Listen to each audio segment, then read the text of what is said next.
dare to be a friend. Okay, this was the last minute thing, and I've already done that slide, so forgive me on that. Okay, I would like for friendship to be our 13th spiritual gift from God, because I believe it is a gift. Everyone has the ability to be a friend to someone. And it takes daring to be a friend. It takes courage to be a friend, because people are basically the unknown. People change. Things change. Friendships change. Okay? But when we are choosing to be kind and live life expressing kindness, I think we tend to grow this spiritual ability to be a friend. Friendship can inspire us, it can encourage us, it can support us, and help to bring healing into our lives. It can prosper us, and at the same time, it can annoy and confuse us. As I mentioned, people change. There is no class in the typical educational system that teaches us how to be a friend, a good friend, how to express kindness. Yes, church schools, religious schools, and that kind of thing, but in our typical educational system, there's not a Course 101 on friendship or Course 102 on kindness. But friendship, being kind, are important to us because there are a lot of Bible passages which speak about love. And as we grow and change, our friendship with others grows and changes. Sometimes we have to leave a friendship for a while to get some distance or a new perspective on things. Sometimes we break a friendship because we find that we're going in a different direction than our friend is or friends are.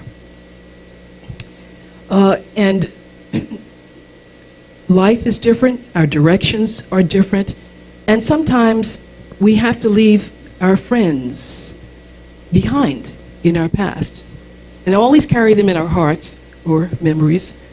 Sometimes we lose friends, and that's always difficult to deal with. I'm amazed to find people who have friends that they've had all their lives. I'm a Sag, I'm a traveler, I'm a Gemini rising, whatever. So I don't, although I have friends that I connect with, not on the same level as when we were in the same vicinity. I have long-distance friends, okay, back in Jersey, but that's not the same as having someone near and dear who can hug you, okay, when you need a hug, okay, and support you in that way. My two younger sisters have friends like this, and it amazes me because they've been through so much together with these friends. Denise and Deborah, my two sisters, make a team with Ginger and Jackie, and I know them well as also. They call themselves the Four Seasons. And Deborah, my youngest sister, is spring, and Denise is winter. Now, how that came about, I'm not sure, but Deborah certainly is a springy type person, and Denise loves the solemnness and the beauty that a lot of people can't see in the winter scene, okay? The vibrant browns and tans against the snow. And they go everywhere. Every year they go on a trip somewhere, okay? They just got back from Hawaii about a month ago, spending time together. And I think that's really beautiful. And I can be envious, okay? Because I don't have that kind of friendship that has been that many years with me. But we can make friends wherever we are, with whomever we can. Now, something that friends do is they may understand that we are independent and allow us to be ourselves and have our freedom and be friends. Because there is a danger sometimes that friendship can become, codependency. Okay. And friends get jealous when you are relating to other friends. Well, a check needs to be put on that because maybe it's not exactly the kind of friendship that we can have with that person, and change might be necessary. As I mentioned, friendships can be a comfort and they can also be a pain. Khalil Gibran wrote that friendship is always a responsibility, never, he said, an opportunity. And as we extend ourselves in kindness to others, friendship often develops and results. Unity co-founder Charles Fillmore wrote about relationships in the Revealing Word. And he said, it's through the friends that we have that God supplies our needs. He wrote that we are to be grateful for the friend whom God sends us to supply us. And that kind of puts a different kind of spin on a friend. Now, not that we should think of our friend as the bank or anything else like that, okay? But spiritually, friends do supply something that we need humanly in this experience here. Here are how some people describe friends. Ralph Waldo Emerson wrote that one of the blessings of old friends is that you can afford to be stupid with them. Yes, we know that one. Doug Larson wrote, a friend is one who overlooks your failures and tolerates your success. And of course, you're going to be mentioning that success over and over and over and over. So yes, we're grateful for the friends who tolerate hearing that.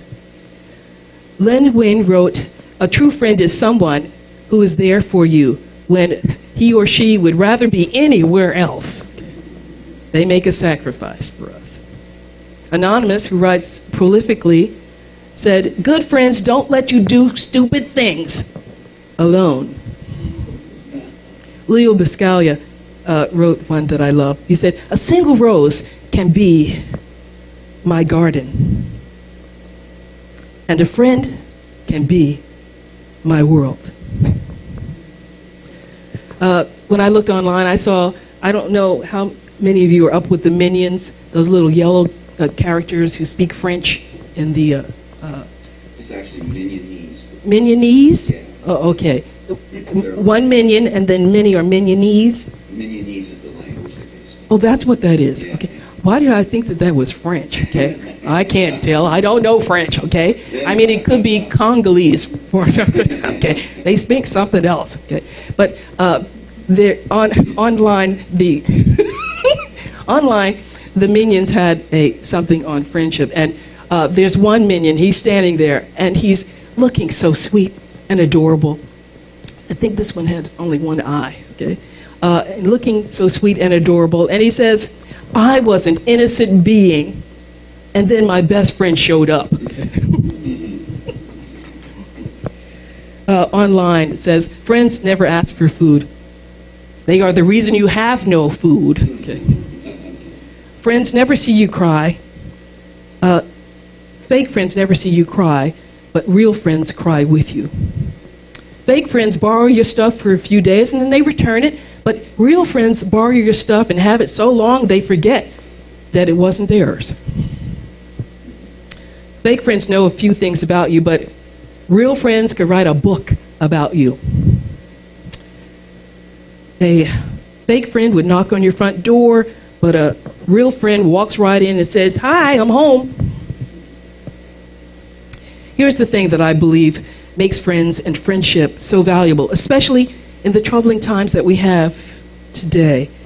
And despite the fact that we can tap into things happening around the world and we connect with our social media with people all over the world, we still, as the data shows, we still feel a loneliness and a separateness from people. I think that C.S. Lewis says it best when he wrote, a friend is someone who knows the song in your heart and can sing it back to you when you have forgotten the words. I love that. A friend is someone who knows the song in your heart and can sing it back to you when you have forgotten the words.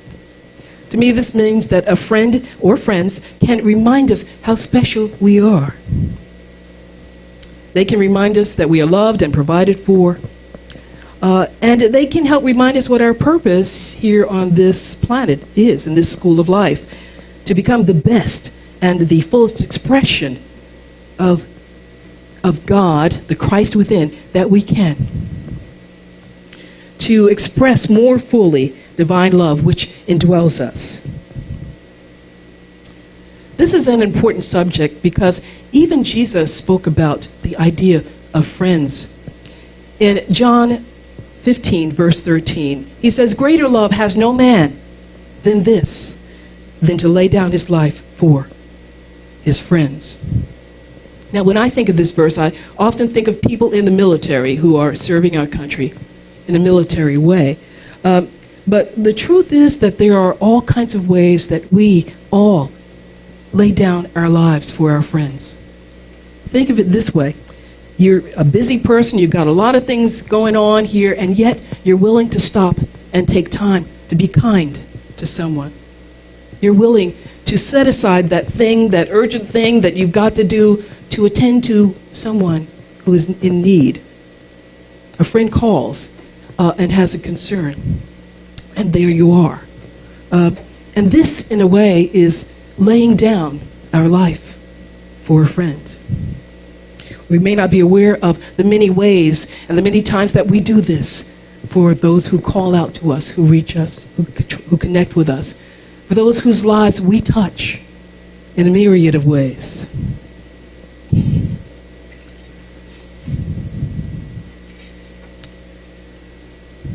But in 1 John 3:16 and 17, John writes again, and he expresses the idea that, really, it doesn't mean anything to just say, "I love you, I love you, I love you," okay?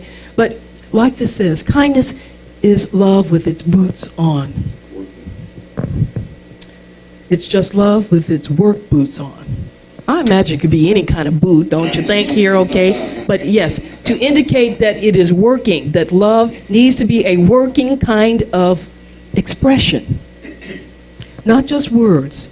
And in his own way, John says the same thing when he explains that this is how we know or perceive God, he writes, because he has laid down his life for us. We ought to lay down our lives for others. But then John questions. He says, "But the person who has possessions and sees his brother in need and shuts up his heart, showing him no kindness, no compassion, how does the love of God dwell in that person?"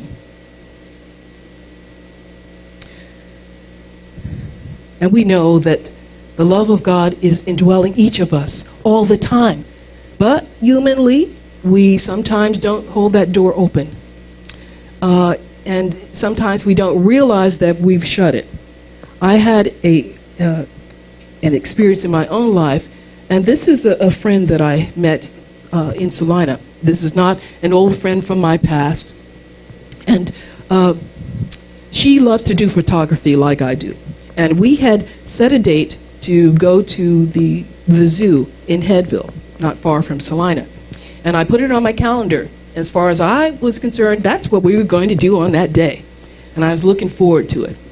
And it didn't concern me that she didn't call. I didn't hear from her. I didn't call her either because I thought, we've got this and it's set. And so as the week progressed, it was set on a Saturday, the week progressed, I began to wonder because sometimes she changes her mind about things. But I thought she'd call me if she changed her mind. So, okay. So Saturday came, Saturday morning early, I called and said, "Okay, what time are we leaving?" Okay. And she said, "You didn't call me, so I made other plans." And I thought, oh, my, okay, that kind of hurt, okay. I got angry about that, okay. And I thought to myself, wait a minute, she didn't call me. And I said, wait a minute, you didn't call me. I said, I didn't think that I had to call. We set this date. It's on my calendar, okay? And she said, well, the whole week went by and you didn't call me to confirm. And I said, it was already confirmed, okay? And so she texted me, okay? And she said, well, I said what I said and you interpreted the way you wanted to interpret it. Because I called her on it. I said, wait a minute, you take responsibility here. You should have called me. She said, okay. I should have called you. Okay. And Because I don't know, maybe, yes, and I realized maybe I was just putting a judgment there, okay?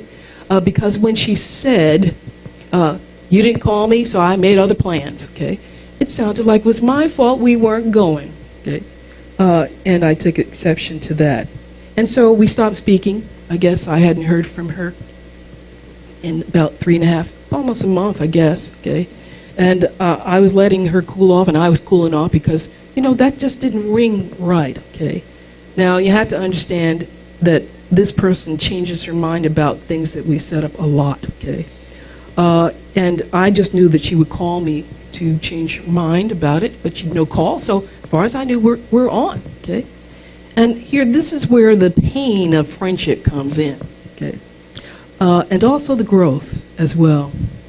But last week, I gave her a call, okay? I broke the silence here. Gave her a call, and she said, well, where have you been? Okay. And I said, what do you mean, where have I been? She said, well, we haven't spoken in a while. I said, Jan, you got a phone too, okay? And then I'm getting back on my thing here. I'm not being very spiritual, okay? And I'm not letting my light shine, okay? But I'm being very human here. And I told her, I said, don't you remember what you said, okay, and how that sounded, whatever? And you said, well, you can take it whatever way you want. And I said, that hurt me. And she said, I didn't realize it was anything hurtful. And she said, all this time I just thought you were busy, okay? So I didn't want to disturb you. So we are setting a new date now that it's cooler. It's better anyway to go to the zoo. So we're setting a new date to go to the zoo, okay? But just like that, I got into my human self, okay? But friendship does that, and it challenges us in that way. It's caused me to think, well, in my mind, I had judged her, okay, and had taken an assumption here, okay, that we were going to go, that it was fixed, and I probably should have. I didn't realize I needed to check in. But here it is. People are different. Friends are different. Some friends you need to check in with. Other friends, okay, you can go a month, okay, and we're still good, okay. So it's a learning experience. It's a challenge, but it's a good challenge, okay, because we can grow from it.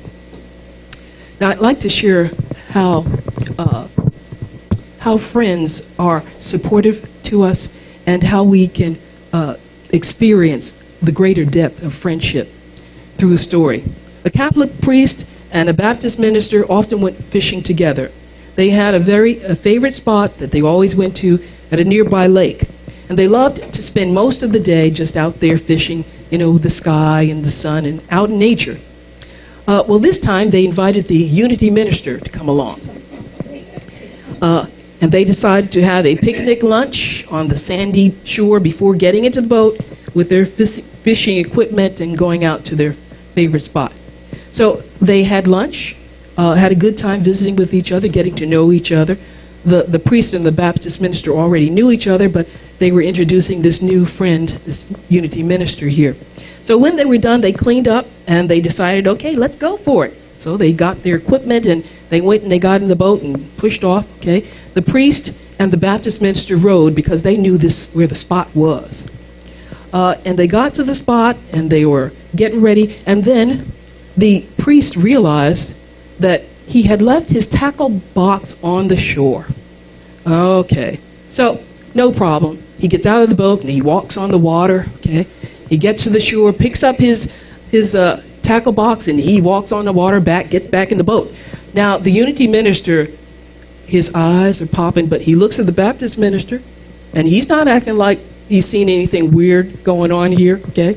So he doesn't let on that, I don't understand this, okay? I'm in awe of this priest, okay? But, I can't believe what I saw. So he tries to act normal. And so now the Baptist minister remembers that he bought a new fishing rod, and he left it in a certain compartment in the truck. So now he's getting ready to get out the boat, to walk on the water, to go. And the Unity minister says, wait a minute, hey, I'll get it for you.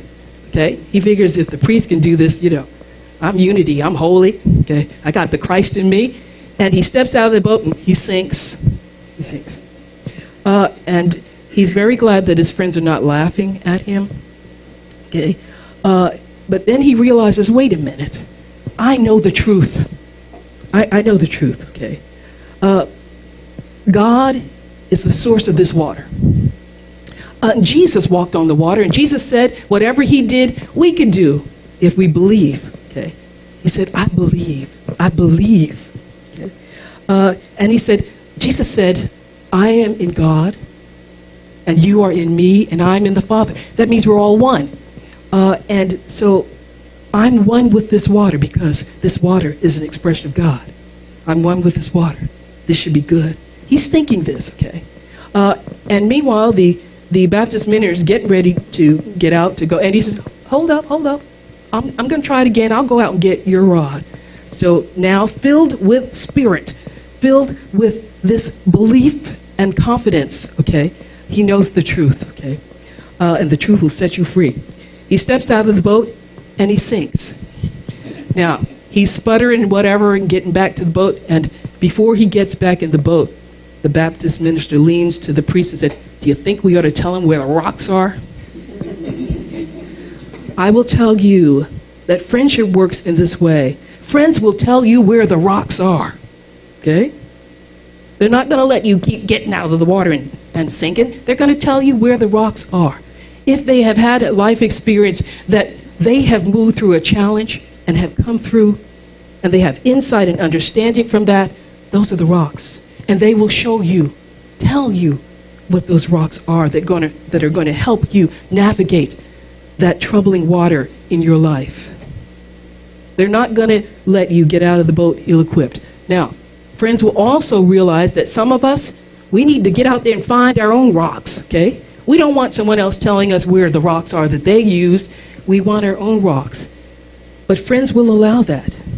They will understand that about their friend and not feel slighted in the least if that friend is not receptive to their instruction, their insight, their guidance. Okay, but that's the other side of friendship. Okay, we offer the location of the rocks, and we let our friend use this understanding and this wisdom to get through that challenge or not, but we still remain a support person for them. Friends can lovingly admonish us and turn the tide of our thinking into more positive, affirmative channels and help us think of alternative ways to respond to negative situations in our lives. Sometimes with a swift kick in the pants, they can help us redirect our energies from the negative and channel our energy into more positive responses and changes.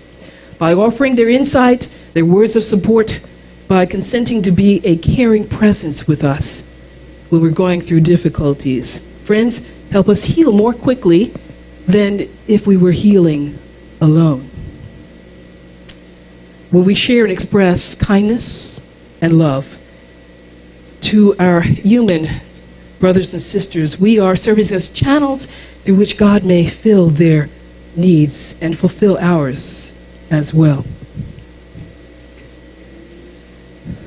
Sharing kindness, being a friend is powerful juju because love is magical.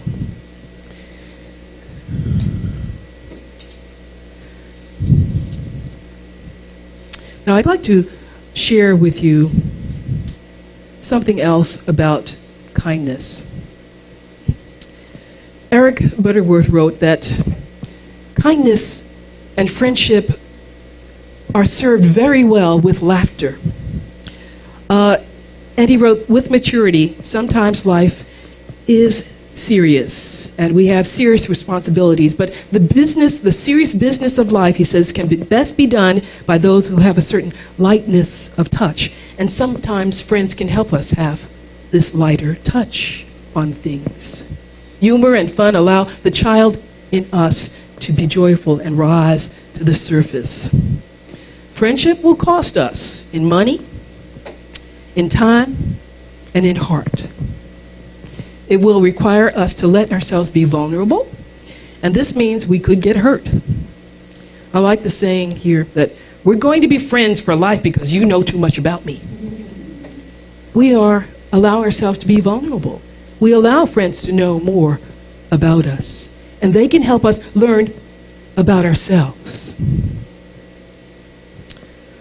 I also like, never let your best friends get lonely. Keep bugging them. People are not perfectly expressing their Christ self all the time. We are not perfectly expressing our Christ self all the time. This means that friends learn how to forgive and to move on because we are challenged and because of our love for each other. I'd like to leave you with a few things that Father Richard Rohr wrote in his book, The Divine Dance, about relationships. He said, any staying in a relationship, any insistence on connection is always the work of Spirit, who warms and softens and renews all that's broken, and all the cold places are warmed. The Holy Spirit, he wrote, is always the third force happening between two dynamics. He wrote, we are all here to witness the creation and to abet it. We are here to notice each thing so that each thing gets noticed. Together, he said, we notice not only the mountain, but the stones on the beach. But especially we notice the beautiful faces of others and the complex nature of other people. Otherwise, he says, creation would be playing to an empty house. Love, wrote Rohr, is like prayer. It's not so much an action that we do, but a reality that we already are.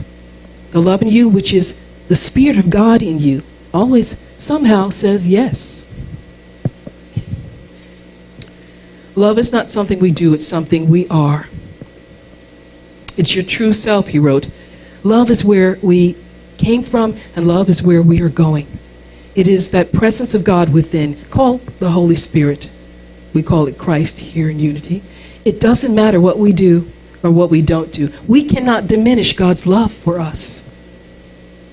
What we can do is learn to believe it, receive it, allow it, and celebrate it, especially when it comes through the advent of another person. The very nature of God, Rohr says, is therefore to seek out the deepest possible communication and friendship with every last creature on this earth. And the only thing that can keep us out of this divine dance, he wrote, is fear and doubt and self-hatred. We can get past all of these things. Friends can help us to do this because friends dare to do this. God bless you.